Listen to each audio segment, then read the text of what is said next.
The Colorado Springs housing market, first quarter of 2024. Hi, everybody. My name is Chris Wojciechowski. I'm a realtor and the owner of homes719.com. And every quarter-ish, I try to do these little market videos and kind of give you guys an update of what we're seeing, what the data is showing us for the housing market here in Colorado Springs. And post it out there to YouTube so you can bore yourself to tears watching it if you want. And so let me share my screen and let you guys see what I'm seeing. This isn't scripted. I haven't gone through this. I haven't even looked at this chart today. So this is all off the cuff stuff. It's intended to be just that, right? And my interpretation as I see it right now. I've got this report configured for Colorado Springs, the city, not the metro area. I can't do that in this report. I can niche down to zip codes and other cities like Peyton and Monument and stuff like that, but I can't grab the Colorado Springs metro. I really wish I could. But with that, this is Colorado Springs, the city. And if this is your first time seeing it, there is a video back in November of last year that kind of goes over the same thing here. But this is where we're at today, right? Market Action Index, we are up at around 48. And last month, we were down around 43. Now, what is that? This is just a rough idea, trying to take all this data that's over here off to the right and give you some idea. What does all this mean? Like, what's the snapshot? Like, this is a lot of gibberish to you probably, and that's okay. I don't expect you to be an expert on it. That's what you get me for, right? But this little chart over here is trying to give you an idea, like how crazy is it right now? This is what I'm hearing. This is what the news is telling me.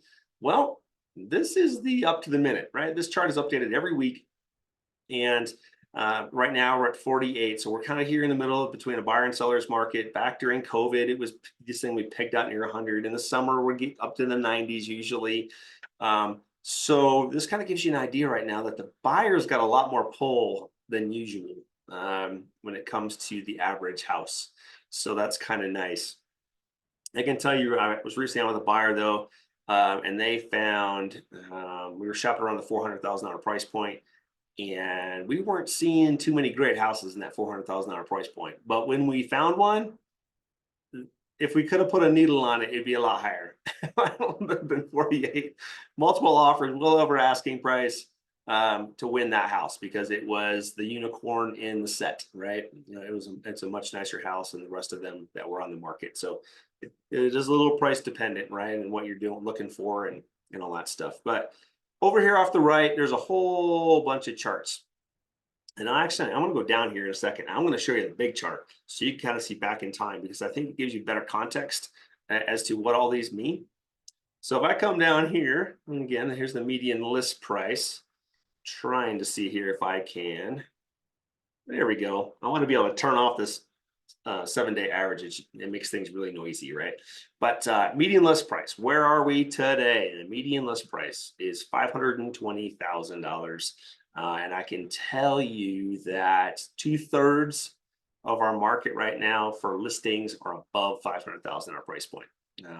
So that's where most of the houses are that are for sale or over the $500,000. There are ones all the way down to $160,000. I saw one today, $160,000. It was a condo in a senior facility, multi-level senior facility, 160 grand.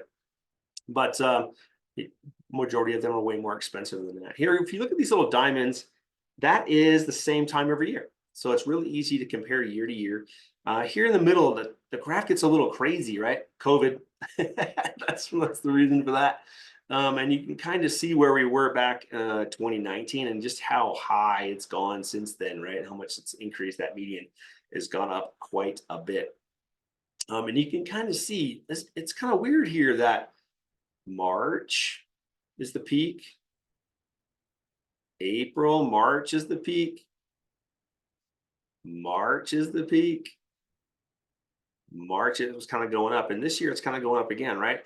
So median list price here in Colorado Springs tends to peak, not in March, because this chart doesn't go back far enough. It's normally May, June, July, and mostly June.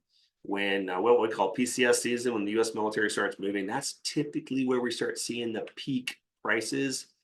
So right now we're just turning the corner here and starting to ramp up on the pricing.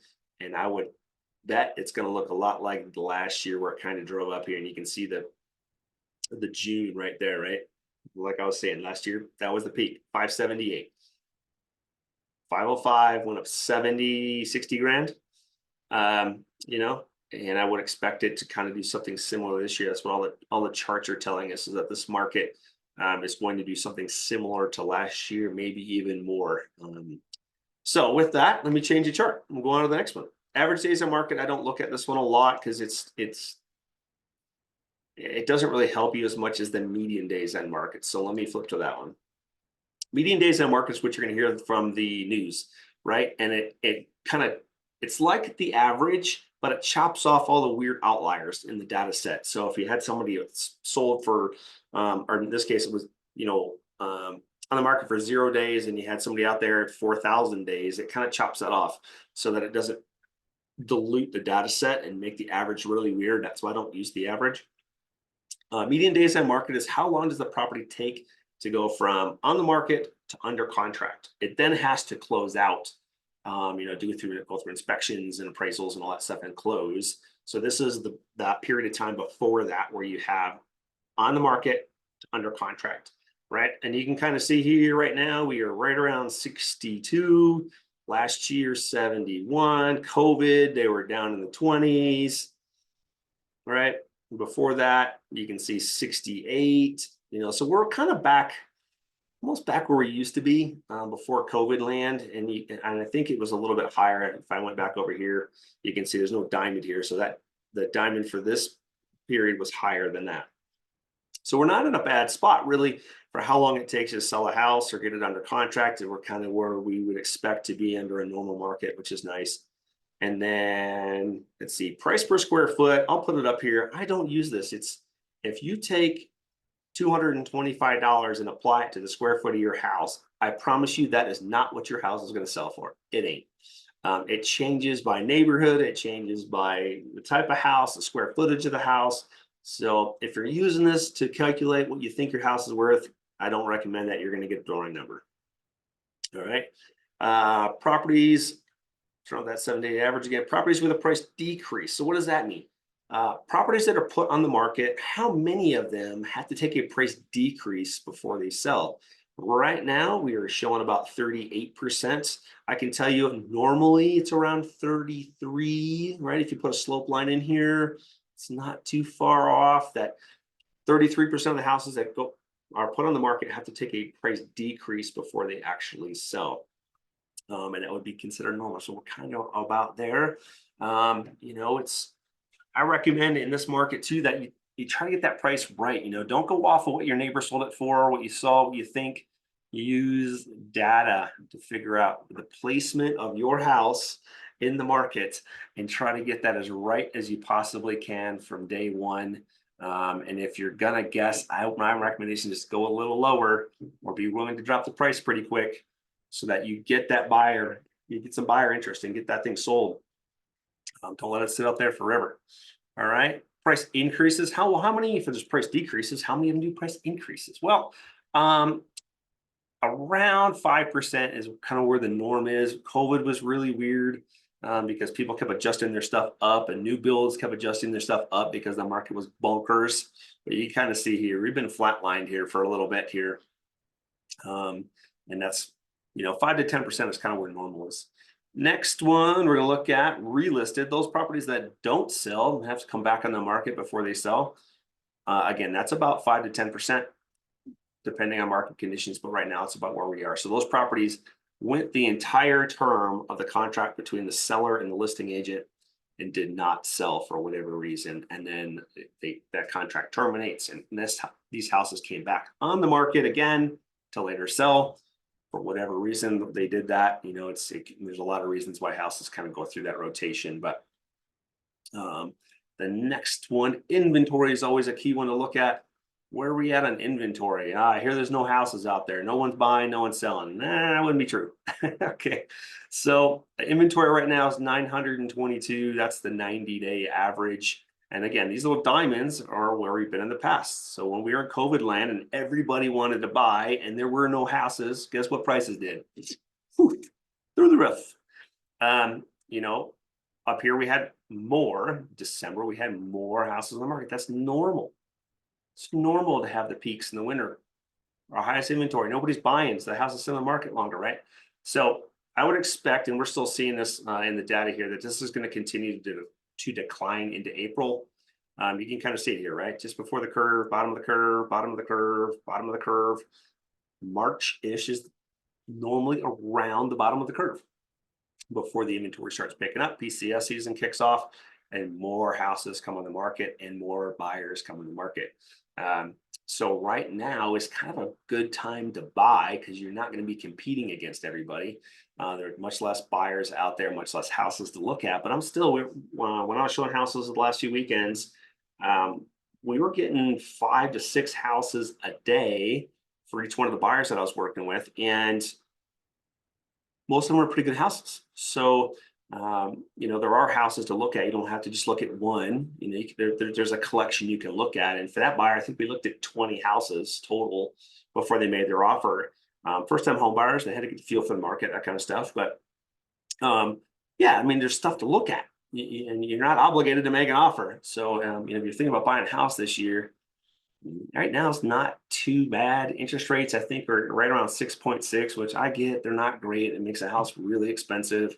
But if you have the means to float that for a while and refi later, now might not be a bad plan. That house is going to be more expensive in June and July, and all indications are it'll be even more expensive next year.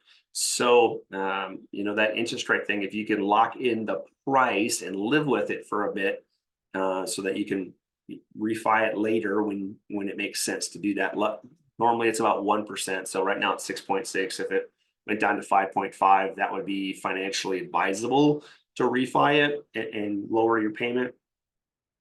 So just food for thought there, and let's see if there's anything else. Oh, the market action index we went through earlier. This kind of gives you an idea where it's been in the past, right? Again, a COVID land, look, 95, right? 95 in the summer. But you kind of see it's normally, this 50 to 60 range, May, June, July, right there, peak, May, June, July. That must have been the beginning of COVID because it kind of went weird. But you kind of see that. That's where the peak is, where they have the market is the hottest. You're going to have way more buyers shopping at that time. So if you're selling, that's when you want to sell. Now's the time to start getting prepared. Start calling your realtor, this guy, and and start preparing using my seller's checklist or my buyer's checklist, depending on your situation. To start preparing for that situation so that you are ready. The house is ready in May, June, July, so you can get the most money for your house. The drawbacks of that are you'll be shopping. If you're selling a house, you're going to be shopping in peak market. If you're buying another one here, if you're buying one in another market, it could be completely different. And that's very important for you to pick up on. This is the Colorado Springs market. This is not Tampa, Florida, or wherever else you might be thinking of going. Every market is a little bit different in how it cycles through it. But the good news is, if you are going to a different market, ask me and I can plug that market into this report and very quickly change it. If I do Seattle, right? 2 T's, Chris, Seattle, Washington, and I pick it up, bam, there's Seattle, Washington. So I can put in any place you want to go, so you can look at it and kind of figure out, what's the cycle? What does it look like? What are we seeing in that market? And, so I can plan. And then if you need a realtor there, I can help you find that too. So, there's just a little update for the Colorado Springs housing market. So you can see here, I have the opportunity to do condos as well. Oh, so there's a new button here called co-op. And maybe that's for Seattle. I don't think I've ever seen that in Colorado Springs. So let's see if that was just for Seattle. Yeah. I'll have to go back and look at that. I don't know what that button does. So anyway, my name's Chris. I'm with Homes and 719. I own it. I am a realtor. I'm also a real estate investor. So if you're interested in that kind of stuff, let me know as well. My phone number is there on the screen, I think, maybe. 719-212-4911. I know it's in the background over there on the floor. 719-212-4911. You can reach out to me at homesin719.com as well. And thanks for watching. Talk to you later.